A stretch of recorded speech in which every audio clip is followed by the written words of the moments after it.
So, good morning. It's an absolute pleasure to have you guys here at the conference.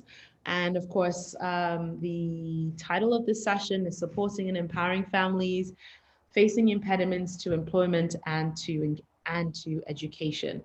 So, we really want to just discuss, what are these issues? What are the challenges? What resources do our organizations offer? What remains unaddressed? What are the gaps in terms of the resources or in terms of the services or in terms of the needs that families have? And what is the role of the different stakeholders in actually bridging that gap or addressing these gaps or the limitations? And so, so let's get started. So we have our three panelists here. So we have Kelly Dowell, and she is from Momentum. And we have Erica Hughes, and she is from CareFind. And we have Anila Yuen. Is that how I pronounce? Is that correct pronunciation? It's debatable.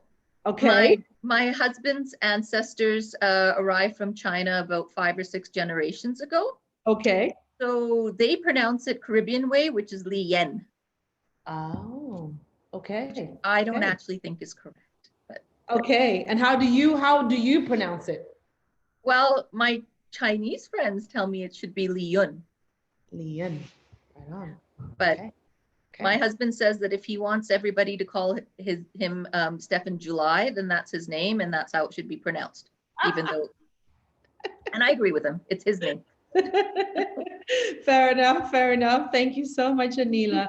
So so these are really great panelists and I'm excited. So Anila, just tell us a little bit, before we go into the questions, just tell us a little bit about what your organization does, and then Kelly, and then Erica. Sure. So at the Center for Newcomers, we are a not-for-profit charity.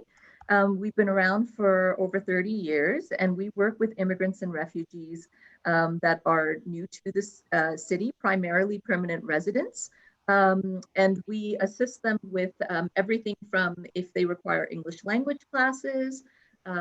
Employment, of course, is a really big one. We offer the largest first language employment center in Calgary, and it's funded by the province primarily to do that. So the interesting thing about that is that we can assist anyone, not only newcomers, because it is provincial funding.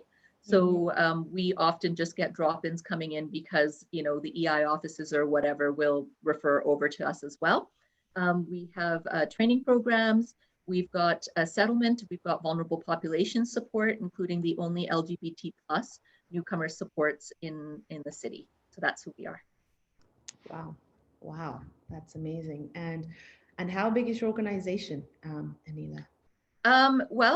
We are currently in 40,000 square feet, and we are moving. So we're moving 4 blocks south. When we go towards downtown to south. Yeah, 4 blocks south of us. And so we're moving from 999 36th Street to 555 36th Street. The old IKEA, which is now just and a Staples, so it'll be 50,000 square feet. And we have 160 staff members. And pre-COVID days, we would see about 1,000 people come into our door every day. Since COVID, we have served, on average, we would serve about 10,000 unique clients. We are now up to 15,000 unique clients since COVID. Wow. Yeah, Anila and her organization does really magnificent stuff. And Anila has been a champion for newcomers and newcomers' rights and programming, et cetera, even as part of the work that she does at Rotary. She also champions that work as well. So she is a true champion, not just what she does at work. So thanks for that, Anila. And Kelly, can you please also tell us about your organization, please? Sure. So I'm Kelly Dowell. I am the Policy Research Specialist at Momentum, and Momentum is a community economic development organization that has been in Calgary since 1991. And so we work primarily with people living on low incomes to help them learn new skills to get good paying and career track jobs in the trades and technology. We help them start their own business, including helping them develop business plans, as well as providing microfinance loans for folks who are starting their new business. We also do a bunch of financial empowerment work. And so that's helping, teaching people to how to manage their money, reduce their debt, and supporting them to build their savings and assets to reach their goals. So we really approach our work from a sustainable livelihoods framework and an assets approach. And so helping people identify the assets that they already have, whether through their personal capabilities and skills, their financial assets, their knowledge, and their other resources in their community, and help them learn and grow those assets. So as I said, we primarily work with people living on low income, but because of COVID and because of our need to adapt and adopt technologies, we're starting to offer some of our programs online for anyone to take, primarily in our money management programs, but also adapting our skills programs so that we can offer those online to participants as well. So we're a medium-sized organization, I'd say. We have around 60 or so full-time staff, as well as many part-time contractors who support our facilitation and work with our participants in that way. And generally, on average, every year, we've got about 2,000 participants who come through our doors every year. Wow, wow, wow. And you guys have just moved as well, right? Yeah, so we just moved across the parking lot as we've been growing, or as we grew over the years. We started picking up different spaces in a strip mall in Southeast Calgary, but we just moved into a new space over the summer. And we've got bigger classrooms and brighter spaces, and we're all together in the same space, all of our staff, instead of broken up into different offices. So unfortunately, it happened over COVID, and so we haven't all been together in the same space yet, but that's the way it goes. Okay, all right. Thank you so much, Kelly. And so Anila's organization is focused on newcomers, and Kelly Dowdell's organization is focused on, let's say, people who are on low income and they're looking for some sort of financial empowerment and economic development. And Erica's organization is focused, it's still focused on families, but it's a very unique set. And so tell us about your organization, please, Erica. Yeah, so my name is Erica, and I am the co-founder and CEO of CareFind. And our team, we are passionate about building a community of childcare where families can trust in accessing quality childcare as well as credible resources. So I actually personally created CareFind out of the necessity of needing childcare for my twin boys. So as a single mom, it's about several years ago, I had missed an opportunity for childcare, for a job interview, my apologies, and needed childcare. And that was one of the challenges I faced. So, calling around to numerous daycares and trying to find out what's licensed, where do I find good quality childcare? And in the end, I missed out in that opportunity. So I figured that, there's got to be a lot of other parents who are experiencing, similar challenges, whether it could be for an appointment or, that breakaway from parenthood or, to re-enter the labor force, right? So, today CareFind it's a central and it's a free service for parents where they can access information about unique programs and services, images, and more on licensed childcare. So it's a platform where they can search all in one place, daycares, preschools, out-of-school care programs, and approved day homes in Calgary and area.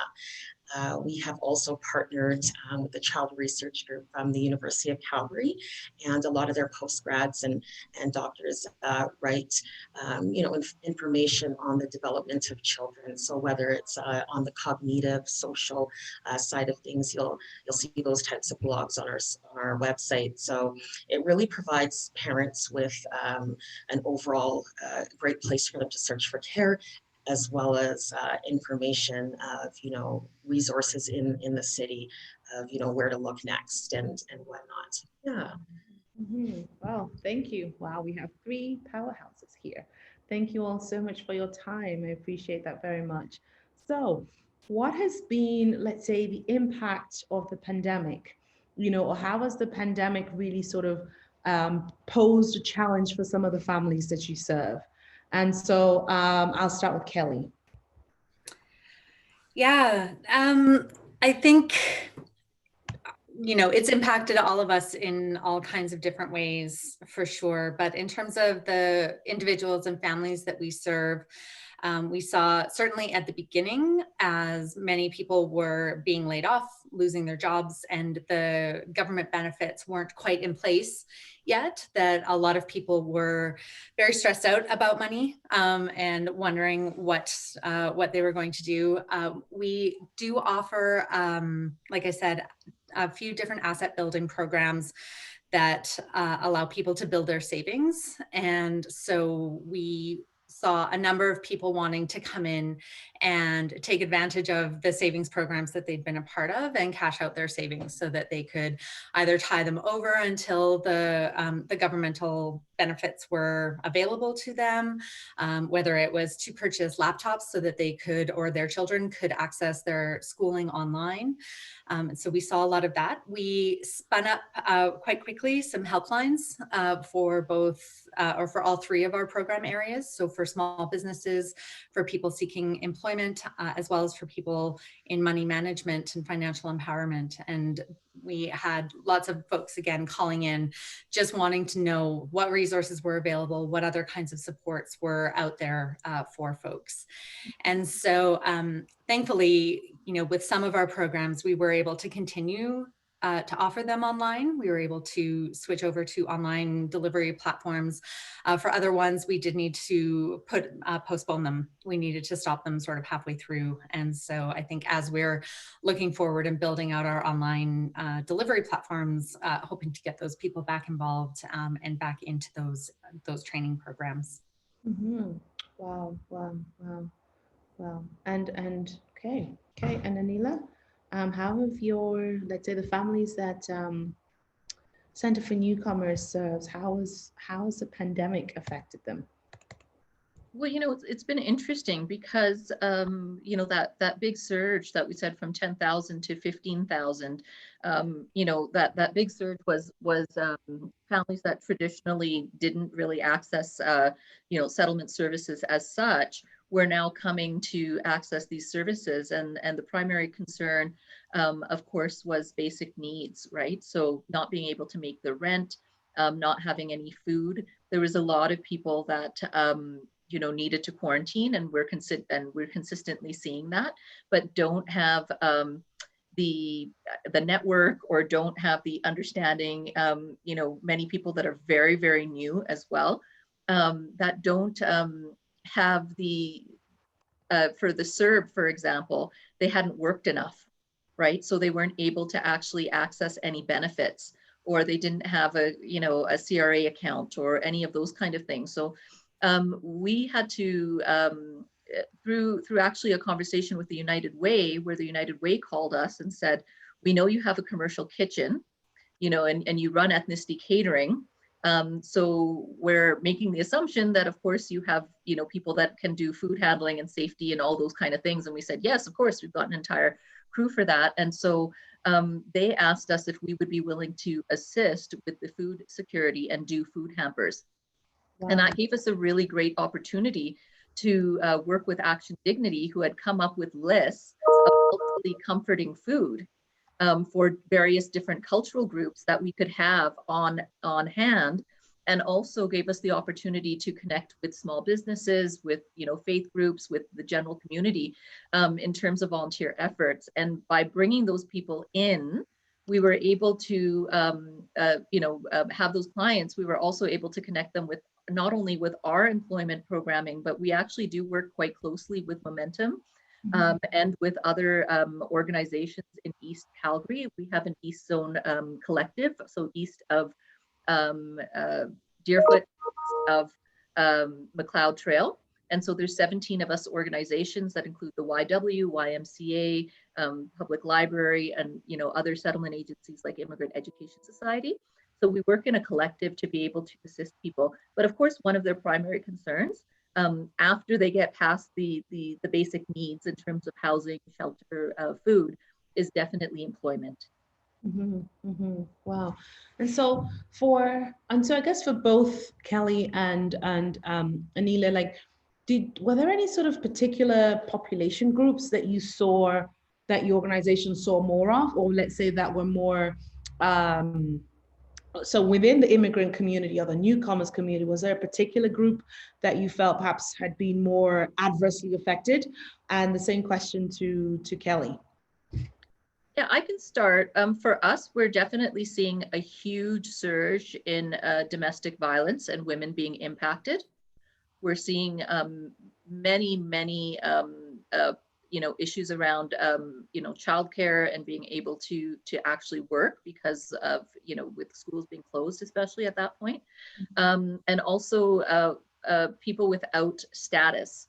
So refugee claimants is a big concern for us. And we started to see a bigger surge, which we typically didn't work with, was temporary foreign workers who were out of a job or who were in the zones where the high breakouts, like the like the meatpacking industry and different groups like that, where they didn't have any recourse or anything else. So those were some of the largest groups that we've actually seen within the pandemic. Wow. And Kelly? So I don't think our participant profile has changed all that much. Generally speaking, we are not primarily an immigrant serving organization, but 65% of the folks who walk through our doors are immigrants who have arrived sometime, most of them within the last 5 years. And so we're still seeing a lot of that. And part of that is because some of our programs are specifically directed at and designed to serve those populations. But I know we've also, through our money management programs, seen a steady increase over the past few years of people who rely on provincial income support. So whether it's AISH or whether it's income and employment supports, there's slowly but surely more people being referred to our programs from those provincially offered supports. And I think that's where we definitely got a lot of questions through our helplines and a lot of people seeking support to try and figure out, how the different benefit programs interacted and what was available to them and what were the consequences of moving between federal supports, provincial supports, that sort of thing. Wow. Okay. Well, thank you. Thank you for that, Kelly. And I guess now I'm going to pose that question to Erica. So what have you found, what has been the impact of the pandemic on the families that you serve? And even what on the families that you serve? And do you have any data on the types of families, let's say, that were particularly impacted? So what we see time and time again is that childcare challenges have become one of the biggest barriers to work, and it's especially for mothers, right? Too often, mothers must make job decisions based on childcare considerations rather than, out of their best interest or for their financial situation or their career goals, which it's quite sad, right? We tend to put ourselves on the back burners, and we want to get women back out into the labor field and participating in opportunities they would not necessarily be able to partake in without childcare in place, right? And we've seen so many families that have been impacted due to the closures of a lot of these centers during the pandemic. And, some of these centers have reopened since then, and a lot have remained permanently closed. And that's just because they cannot financially recover.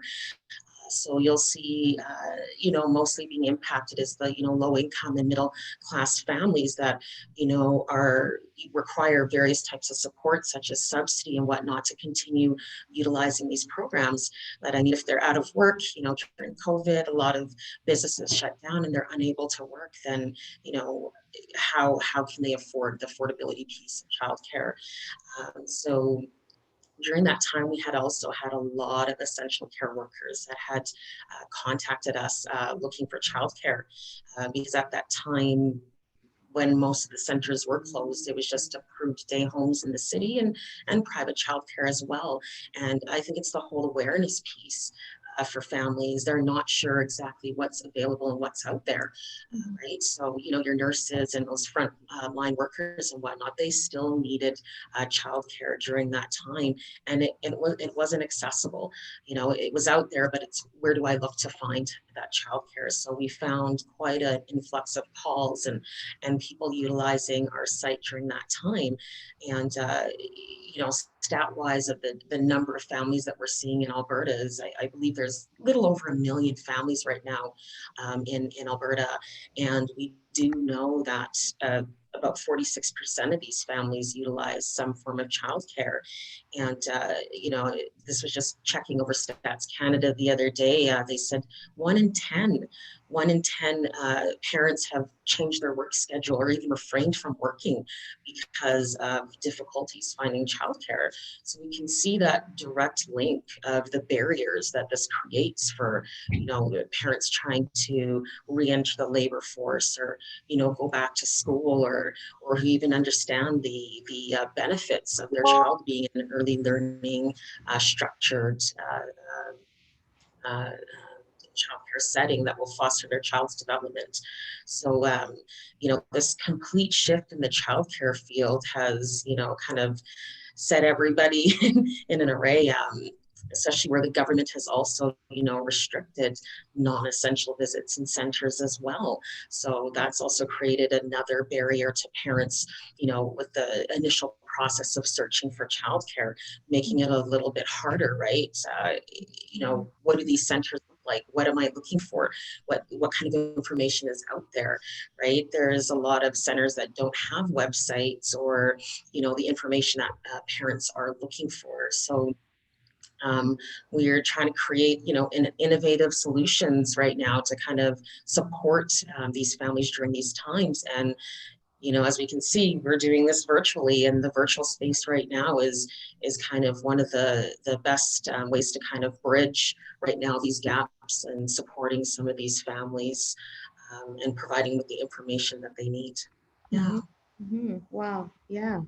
That's that I can identify with those challenges for sure, because I know when the pandemic happened and then they closed the daycare and I was like, oh my God, what am I going to do? And being in the gig economy, where in which it's great in some instances because obviously you get to control your own schedule, but if I don't work, I don't get paid. If you don't work, you don't get paid. And so, you know, my husband and I had to make that decision. Well, am I going to quit or what's going to happen? And so as a result, we've been spending too much money on having a nanny come in 9 to 5 every single day. And pretty much I'm just working to pay the nanny. And you know, and obviously yeah, so I completely identify with that. And I really like to sort of better understand, like, because I know what's been the impact on, let's say, day homes, because day homes, they are the small family run businesses. So what has been the impact for them? Well, it's actually quite interesting is for the day homes in the city, you know, they weren't as heavily impacted as the centers, right? So your daycares, when I say center-based childcare, I'm speaking about daycares, preschools, and out-of-school care programs. And the reason for this is during that time, a lot of those centers were shut down, whereas the approved day homes, and there is private childcare as well, and those are where they run, it's like a home away from home. So childcare setting within a home, they remained opened. And a lot of families did not know that, right? That these approved day homes were available during that time. So you actually saw a spike in childcare in the home-like setting, so in approved day homes because of that. So, and a lot of nurses and doctors and, you know, your frontline workers at, you know, department stores and grocery stores and whatnot, they were utilizing that type of care because also these approved day homes were able to accommodate their shift work, their hours, right? And, you know, providing evening and weekends and whatnot, making it a little bit easier, as well as drop-ins, right? So you'll find that in centers, you know, they can't just have a drop-in, right? Because they're looking at the safety of children and whatnot. And that's once again non-essential visitors coming in and out of the center. Whereas an approved day home, because their size, their ratios are a lot smaller, right? You'll have 6 kids in a program, they're able to accommodate a drop-in. So it makes it that much more easier for, say, that parent that only has maybe, you know, working maybe 2 days a week, or, you know, they don't need full-time childcare. It's a little bit more affordable, and it also provides them with their unique needs, you know, on the availability that they need. So yeah, I feel that the approved day homes, they definitely were thriving during this time, and they still are managing to do so. Where I said, like, a lot of the centers, they had to permanently close. So you'll kind of see that transition between center-based and home-based childcare. Right, right, right. Thank you, Erica. And yeah, and so I think most of you have spoken about the resources that your organization does provide. Let me see if we have any questions in the chat. So Kevin McKay is asking, what's an example of an innovative program? So Kevin, is that a question for Erica? You can speak, be brave and speak, or you can type in the chat. Yeah, I think it could just be any of your panelists, really. I mean, I'm a neophyte to this area, but yeah, just becoming aware of some other programs that are out there. I'd just love to hear from your panelists. Yeah. Yeah, sure, please. Thank Yes. you. Thank you. Thanks, Kevin. Yeah, I guess I can speak to that. When I think of innovation, I kind of touched on that a little, is in the childcare space, right? We tend to see the word of mouth, right? You know, parents tend to walk in and view centers and what have you. So on the innovation side of things, I think of, like, my business is CareFind, and what we've created was an online central platform, right, to highlight these centers, to make it that more accessible to parents. And you know, it's the new way of doing things now. Parents are online, you know, browsing and searching for information. So this just gives a central place where parents can search for these various types of childcare. So they're able to see, you know, images, a very detailed description of their unique programs and services. And in the near future, we're going to look at virtual tours, right? So parents are going to be able to, you know, virtually tour these centers instead of going in person and whatnot. So it's just kind of streamlining that initial process of searching for childcare. So that's kind of where I see a little bit more innovation coming into that field. Okay. All right. Yeah, I can go next. You know, speaking for a lot of work happening in the immigration or settlement sector, you know, it's been really interesting, especially with COVID. There's been a number of things that we knew needed to happen, and that we've been working on, but they kind of had to get done really quickly, right? Just because of COVID. And so one of the things that we often, at least in my sector, struggle with is just like everything else changes, the profile of newcomers, of course, changes. And it's consistently changing depending on who's arriving, and also changes depending on where we are, right, in the world. So newcomers now are very tech savvy for the most part, right? Whereas when I first started in the settlement sector 25 years ago, that may not have been the case. Interestingly enough, they still might not be computer savvy, but they are tablet and, you know, and smartphone savvy and all those kind of things, which is really funny, because I always say when I'm talking to a client, I'm like, that is a mental block, because it's the exact same thing, it's just larger, you know, but they're just maybe not used to it or whatever else, right? But so some of the things that we've done is, so Immigrant Services Calgary is leading a program or a project called Gateway. And so the idea is to be the gateway or the hub for new people coming into Calgary, in terms of being able to online provide them with a online ability in multiple languages to get information on what they need. And there's an app called Settlement Calgary, or I think welcome, I can't remember, welcome to Calgary, welcome to Alberta. I'll figure it out and put it into the group chat. I have it on my phone, so I'll find it really easily. But it's just a really innovative way of being able to connect newcomers that are already using smartphones, which is the majority of them, right? When we first started with COVID and everything had to go online, Immigrant Education Society was the first to be able to fully go onto online English language classes. And that's because their CEO has a PhD in teaching English and has been doing blended models and, you know, these kind of models for many, many years at universities at different places. And so that's something that we weren't sure we were going to be able to do, especially with lower level literacy courses, which can be so difficult, right?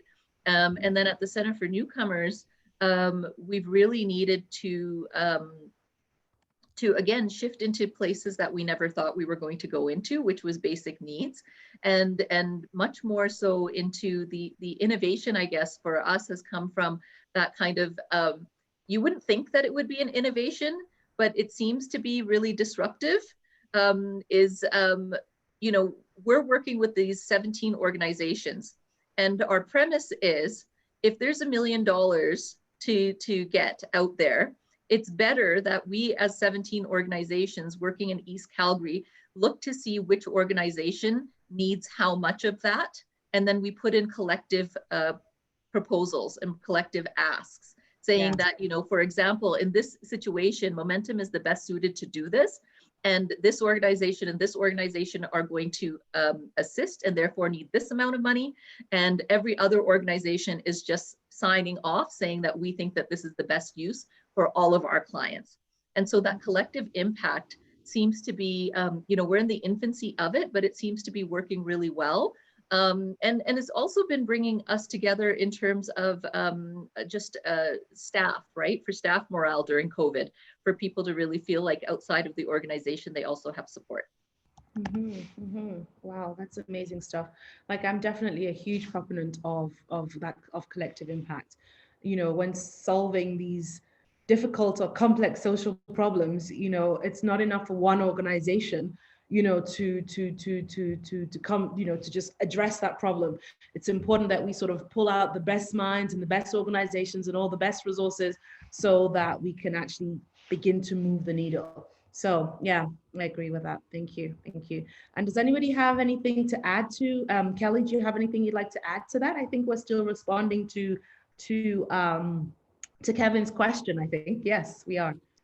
Yeah, so I think Momentum throughout its history has innovated in several different ways in terms of how it's grown. And so starting with employment training programs, then identifying a need in community for financial empowerment work, as well as supporting people as they're starting their own businesses, growing our micro lending capabilities and expanding those as well.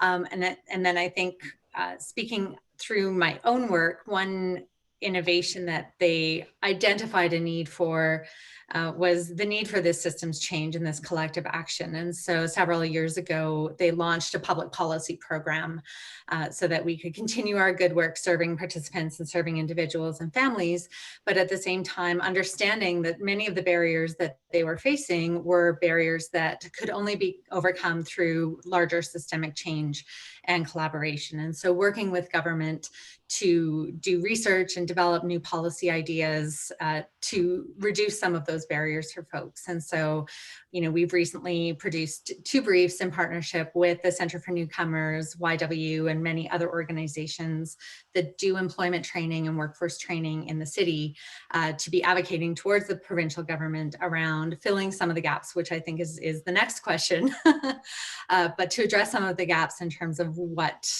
sorts of programs are underfunded or that have strong impact and could have even more impact with some more investment. All right, yeah. Thanks for that, Kelly. I know we have Phil here, your colleague. Would Phil like to add anything to that at all? You know, I'm putting you on the spot.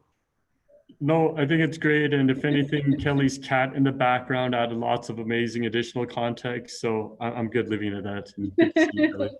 All right, cool. Yes, I'm really enjoying the conversation. Do not hesitate to put your questions in the chat, and then I can just feed it to the panelists as we go. And so Kelly did touch on my next point, which is what are the gaps or the barriers in the resources that continue to exist in families, that prohibit families from either accessing or getting gainful employment or accessing the education that they need to thrive or to be successful. Yeah, if I can start. So thinking back to Janet's keynote, she identified that there were a lot of folks who are needing to upskill or reskill or gain skills for employment. And whether because they face barriers because of low income, whether they face barriers because their own educational processes as they were growing up were less than ideal, whether they're newcomers and face language barriers.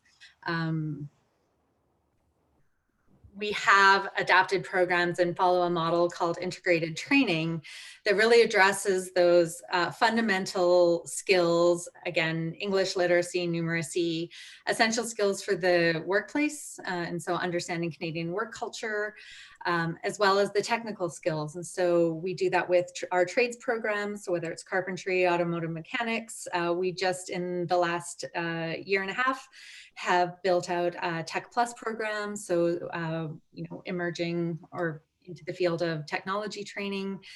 But what we've always seen throughout our history as an organization is that there is way more demand than there is supply. And so, with our new Tech Plus program, it started in 2019. And over 3 cohorts, we provided training to 37 different participants. But 485 individuals applied for Tech Plus. And so the demand for those programs, and including the employment ones that the Center for Newcomers offers, as well as many others, we know from our friends over at the Calgary Catholic Immigration Society, they offer a great program in industrial mechanics and millwrights. And again, they've had, way oversubscribed demand for the programs that they offer. And what's unique about these programs, I think, is that they do provide that small community-based training opportunities. And so it, along with other wraparound supports and supports to bridge into work experience and jobs in the workplace and in the fields that they're training in. And so they're incredibly successful for people who face barriers in helping them overcome them.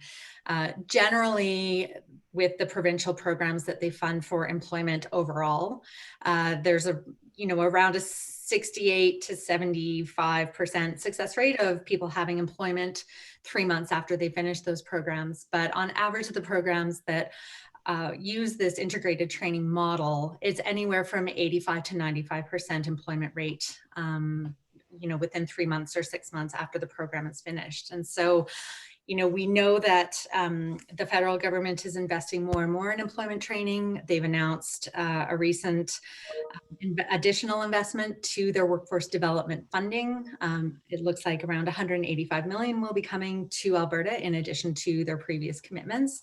And so we're really wanting to work with the government of Alberta to show that these programs work. The people who faced barriers to employment before COVID will be facing them even more so following. And there will be even more people now who are part of those cohorts who are facing different barriers.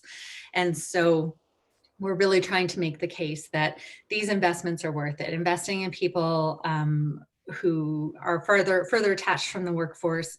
They've maybe been facing long-term unemployment or all of those other barriers that I already mentioned. It's worth investing in them because longer term, they can build their resilience.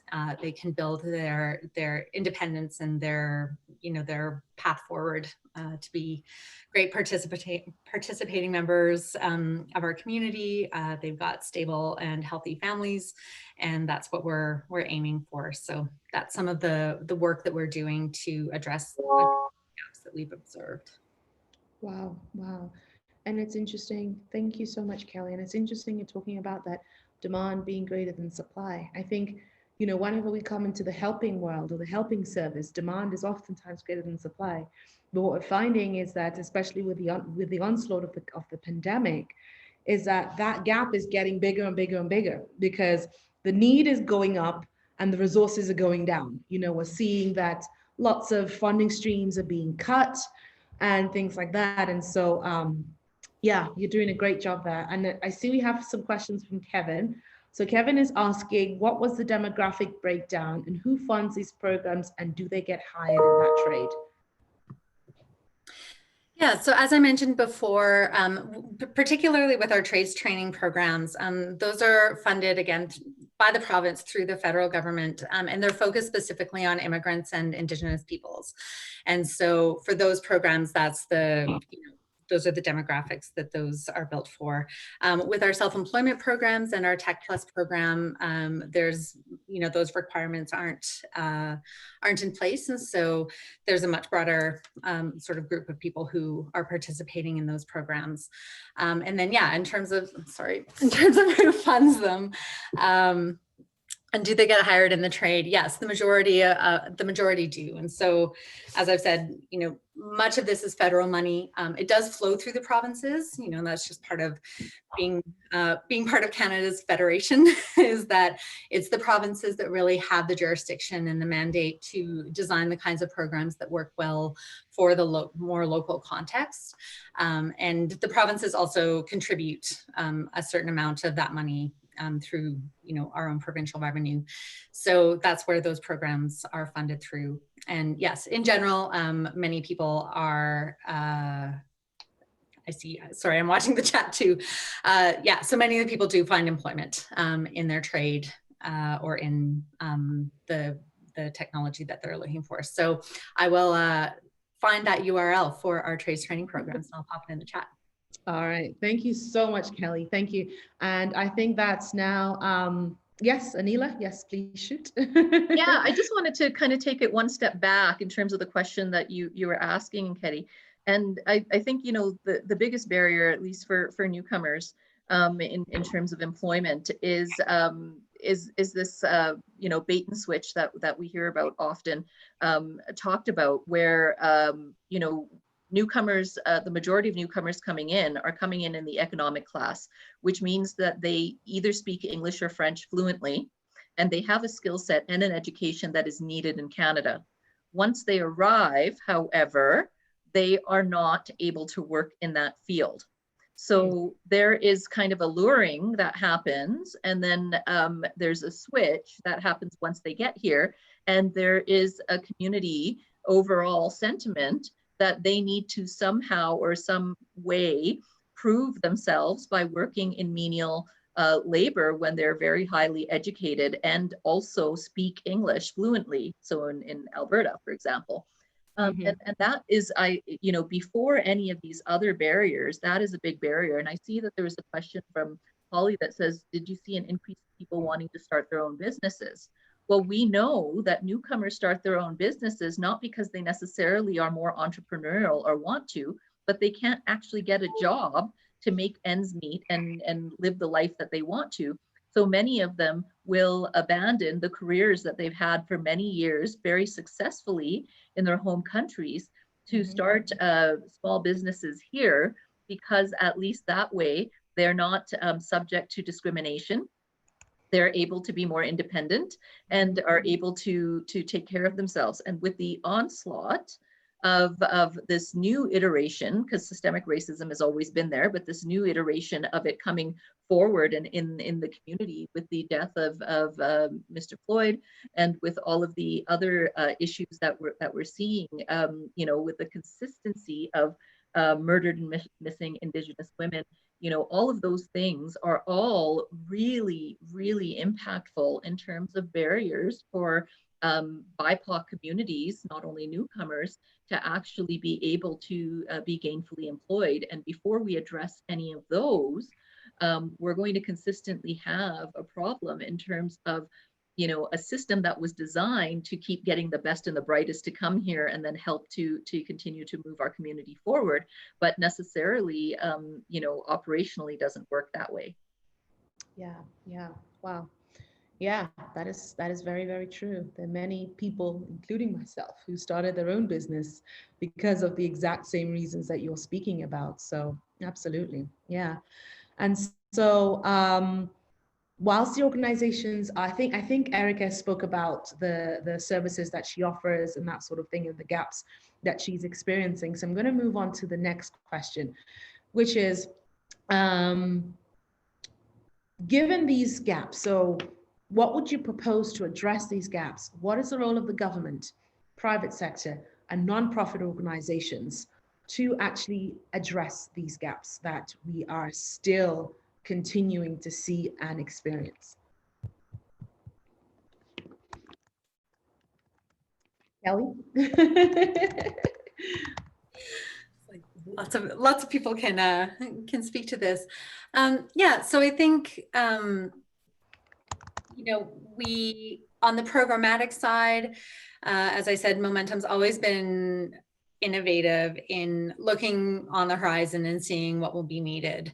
And so our big piece of work that was done over this summer was finding an online delivery platform for our training programs and for the workshops that we offer, across the 3 areas that we focus on. And so, we've been able to do that, I think, in large part thanks to a lot of funding, both private philanthropy, through funding through the United Way, through FCSS and other charitable foundations, as well as funding from the government to be able to grow and adapt our programs in that way. And then, as I already spoke to, we are working on the policy side to address the barriers that people are facing to finding those good jobs, and making sure that the money that is being invested, whether it's from different levels of government, whether it's our federal government or our provincial government, that it's going to the places that will have the most impact, and it's funding the programs that will really support the people who are most vulnerable, who've been most impacted by this pandemic, and who are really motivated and can be really successful in the kinds of programs that Momentum and other organizations offer. Oh, thank you. I might actually piggyback onto Kelly's answer as well. And kind of recently at Momentum, we formed a new department called Local Economy Department. And basically the focus on it is not just small business development, but also how can we kind of build this ecosystem that fosters and develops businesses that actually care about community. And so while Kelly was speaking to some amazing work that Momentum's doing from the programmatic perspective, working with individuals, and then we also have the policy influence as well. Some of the other interventions that we're working on is like working with businesses themselves. And so earlier in the Zoom session, I referenced how Christina and Care Yoga is part of a network called Be Local. It's a network of all community-focused businesses. So some are full blown out social enterprises, others are just socially impactfully curious. And so they know they could do more than just make money. And they're trying to figure out, what does that look like? And so we quadrupled our membership during COVID because we made membership free to be in service to small business owners. And so now we have about 210 members, everything from like living wage champions, and they're constantly waving the flag for community impact, all the way to some smaller businesses that are just, again, trying to figure their way out in this space. But our idea is in kind of leveraging this network, we can help and foster these businesses that will then, have these hiring practices that do employ these hard to employ individuals. And so that's another intervention that Momentum is currently working on as well. Thank you so much, Phil. We've only got about a minute and a half. So Anila, would you also speak to, let's say, what is the role? So for these gaps still remaining, what is the role of the government, nonprofit, business in beginning to bridge this gap? I think advocacy and allyship is the most important right now. That's the piece where I think, we need to make the biggest shifts in terms of supporting each other, and not only in the newcomer space, but they're I was having a conversation in the breakout session previous to this around the oil and gas sector, and how we really do need to have a big shift, and that's a very difficult shift for many people that have been in the oil and gas sector for a long time. So I think there needs to be a lot of empathy, a lot of compassion, and a lot of understanding, in terms of all people that are struggling, and supporting each other in advocacy in terms of finding new and constructive ways of moving forward and transferring skills. Right, right. Thank you.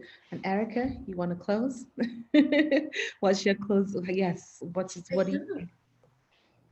Yeah, Yeah. so definitely we've seen prior to COVID, affordable childcare has been on the front line and still remains to be a concern for many families.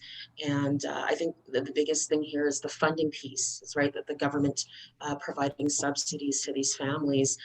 So what you'll see now, prior to, there's always been subsidy available for families, but what the government has done in response is actually increased subsidy to make it more affordable for families.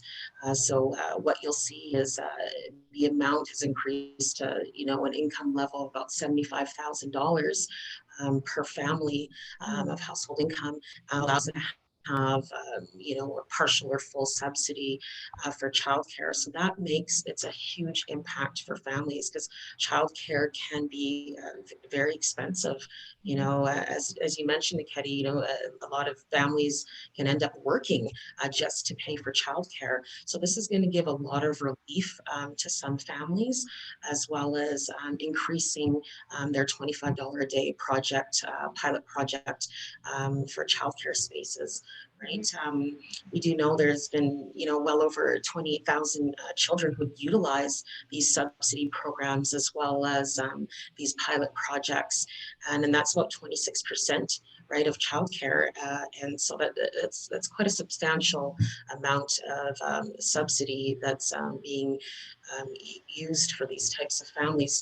So what we want to see is, more supports for these families. And it's not just about just the funding, but where can they access these programs that are going to allow them to apply for that subsidy. So we're looking forward to the government with their relaunch strategy. And, they talk about funding in the works of around $45 million to support greater efforts with their subsidy programs and whatnot. So we can expect to see a lot more families utilizing childcare, which means we'll start to mobilize the economy and having more people participate in the labor force, and more so especially for women. I believe that will be very beneficial. Okay. Wow. This has been an amazing, absolutely amazing panel. Thank you so much, Anila, Kelly, and Erica, and Phil. I really appreciate it. And thank you so much also for the questions. I've learned a lot. It's been so insightful. Thanks for the wisdom. And so for the other attendees here, if you want to connect with these panelists, please go ahead and do so. And yes, I think what's next on the agenda, Phil? I think we're having... We've got a break. Yeah, we've got a break. So we've yeah, got a break until 11:25, and then afterwards we will be doing some more breakout discussions. So after the break, join back into Swapcard and look at the agenda, and then you'll find some more links on which group you'll want to join. Yes. Thank you all so much. Thanks, Anila. Thanks, Kelly. Thanks, Erica. And enjoy the rest of the conference. Thank you. Thank you too. Thank you.